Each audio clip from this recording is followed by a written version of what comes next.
There's no need to have an ally because there's no threat of war. I refuse to send any 18-year-old boy or girl off to die. And that has to be something that's much, much deeper than policy, much, much deeper than the human condition in the last 500 years. We have to get back to that. So that's my humble opinion. I don't know, where that takes white America, but I hope we stay standing up, fighting together. Mike, we've been having this great conversation, and a lot of people watching, they probably want to know, because again, these things happen in flashes where 1 minute we're talking about this, everybody's fired up, everybody's willing to do things, and then the next minute, the momentum dies. So how can the people who are watching now, how can they keep this conversation, this action, this momentum going? Take this conversation, get 8 to 10 people around you, your neighbors and people who live within 10 square miles, and start to see what you can do to affect. And then connect with other people that may be in closer proximity, 30, 40, 50 miles, even another city or places that are doing it right, in other places. Connect with those people and just if all of us do a little bit, no one has to do a lot. If all of us do a little, if all of us pick a little to do, no one will have to do a lot. That's a word right there. If we all do a little bit, nobody has to do a lot. Has to do a lot, absolutely. Nobody has to do a lot. Mike, I have enjoyed this conversation like I enjoy every conversation with you. I can certainly talk to you. Yes, it is mutual. The mutual respect and love of society right here. Thank you. And more importantly, thank you for everything you do on the ground. I mean, so many people, I knew that you tell the truth the way it needs to be told, but a lot of people during this time of crisis have been exposed to you and understand that, you really are for the people. This is called We the People.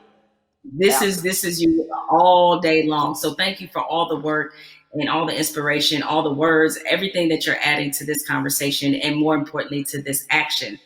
With that said, we have to say goodbye, but we don't have to get out of here just yet, because I'm gonna toss this on to my brother, Van Jules, who can take it from here.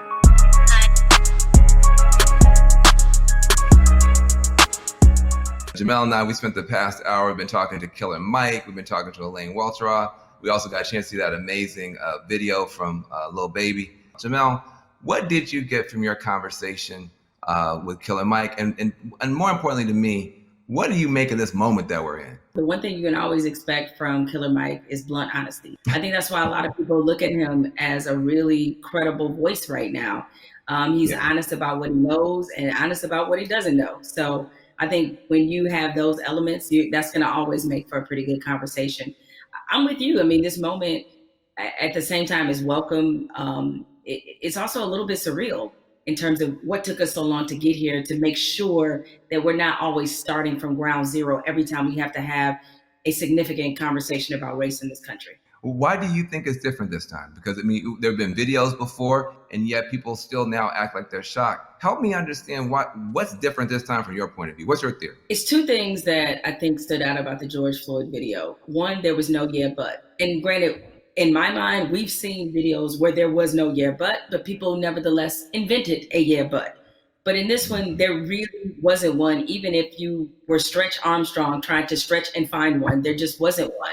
What always has just stuck with me is the look on this officer's face as he was kneeling on George Floyd's neck. It was so cold. It was as if this were Thursday.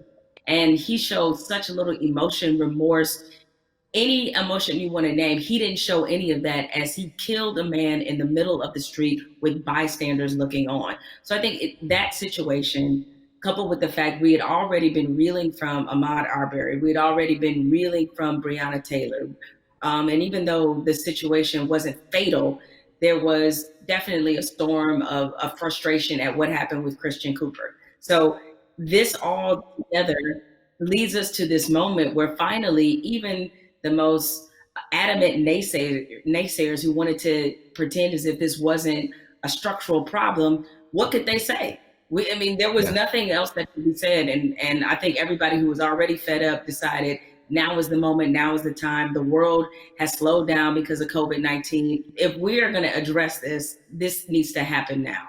I've never seen 20, 30 million white people asking Black people for leadership. That's interesting because they start, well, what do you want me to do? And I'm like, well, I don't know. Google is a powerful tool. I don't know. I'm realizing now, though, that this is an honest question. How do you think that we as African Americans and our allies can rise to meet a moment like this and actually accept the fact that we may actually have a couple million new allies? And how do we deal with that? That's new for us. I'm glad you used the word leadership, because there's a difference between us being put in a leadership position and us being put in an educational position. The educational part, we are long past, right? Like we don't want to be educating anybody else about race. We're not here to soothe you. We're not here to make you feel better. But leadership is something different.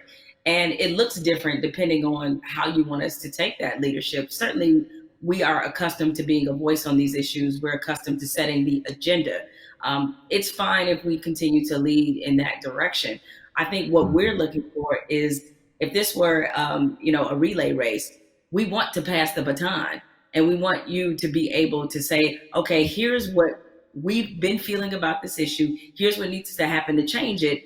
The other part of this race is that you got to be willing to run it just as hard and as fast as we are. Because if you're not, that's why we remain stuck in the flying pattern that we've been in for hundreds of years and decades as we've tried to reconcile this issue. So we have to figure out what is the most useful way of allyship. We see a lot of people throwing statements around. We see a lot of people throwing money around.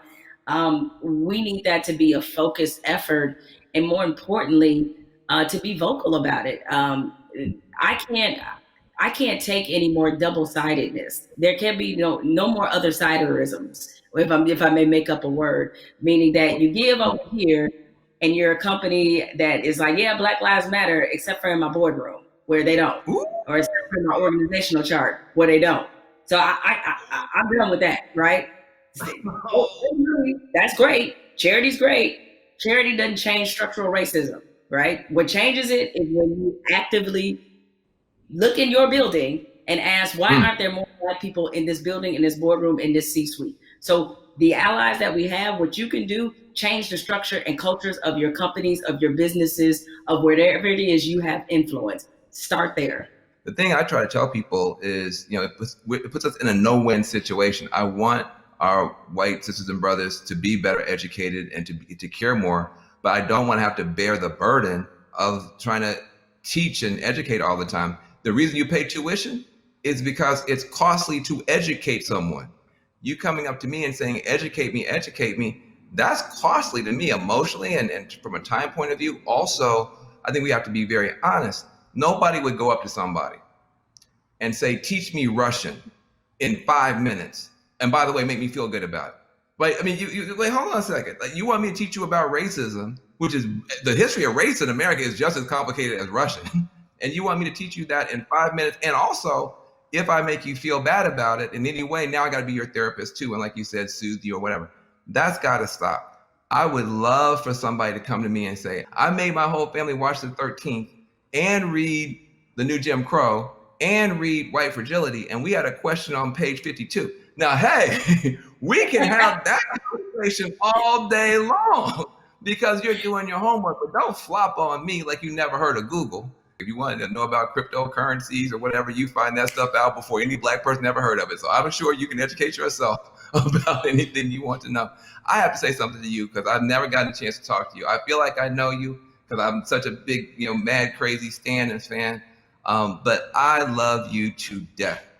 I just am so proud of you. I'm saying proud of you almost as Patrick. I am so proud that you exist. Where do you find the strength to continue to do what you're doing and say what you're saying, even in the face of opposition, to the point where now the whole world has to listen to you? Where did you find the strength when they weren't listening? I guess maybe this is just part of the Black woman's condition, is that we don't know any other way. And most of us, I come from a line of Black women who were just like this. My mother's like this.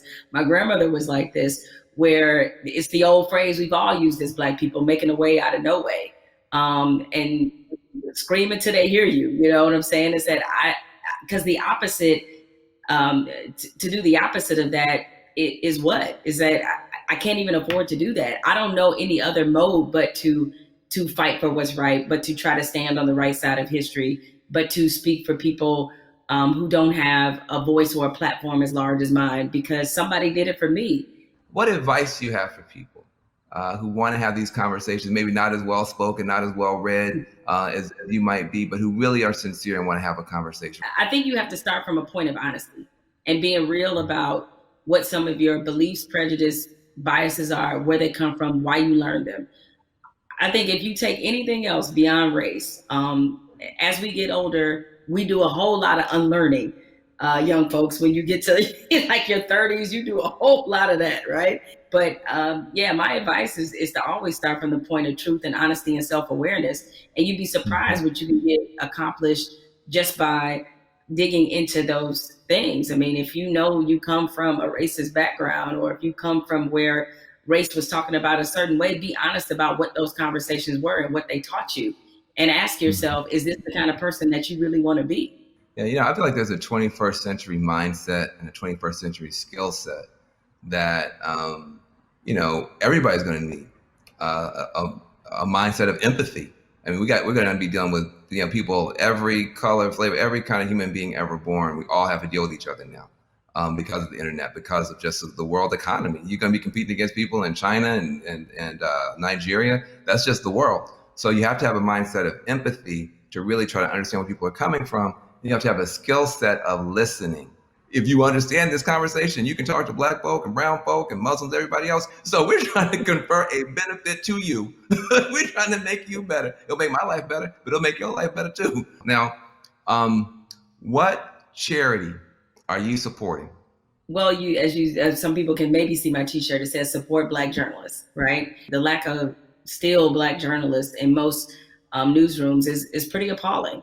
What changed my life and what got me really on the right path in this business was being a member of the National Association of Black Journalists. NABJ is the largest minority journalism organization in the country. The development, the networking, job fair, internships, scholarships, what happens there has changed lives. It changed a lot of people's careers. I mean, people like you, Van, and everybody you want to think of, Roland Martin, Soledad O'Brien. It's just a number of people, Michael Wilbon, that are a part of this organization and have been able to build legacies there. And so it's on us to, again, usher in this next generation of young journalists who, I get it right now, feeling really discouraged when they look at not just what a lot of newsrooms look like, a lot of networks look like, but also we're under the under the shadow of a pandemic right now. So there's a lot of journalists who have lost their jobs. A lot of companies are downsizing.